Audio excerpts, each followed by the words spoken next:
हम एक DC fan लेकर हाज़िर हुए हैं। तो ये एक एंटियन कंपनी का फ़ैन है जो मैंने मंगवाया था अपने गेमिंग रूम के लिए, जो कि पोर्टेबल फ़ैन है। इसको आप कहीं पे भी रख के इजीली यूज़ कर सकते हैं 12 वोल्ट अडाप्टर के साथ, या कोई भी छोटी सोलर प्लेट के साथ भी इसको आप ऑपरेट कर सकते हैं। तो ये काफ़ी अच्छा हैंडी सा फ़ैन है और काफ़ी अच्छा, ये कलर भी इसका काफ़ी प्यारा है और लुक भी इसकी काफ़ी प्यारी है, पड़ा हुआ भी अच्छा लगता है। तो इसको देखते हैं चला के हम 12 वोल्ट अडाप्टर पे कि इसकी स्पीड कितनी है। तो ये देख सकते हैं आप, ये इस पर चल चुका है और इसकी स्पीड काफ़ी तेज़ है, हवा भी काफ़ी तेज़ आ रही है। तो ये आप देख सकते हैं, ये वही अडाप्टर जो मैंने आपको दिखाया था, उसी के साथ इसको जुड़ा हुआ है।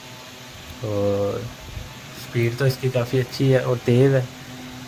1 पर्सन के लिए तो ये काफ़ी अच्छा फ़ैन है और इसका एयर थ्रो भी काफ़ी है।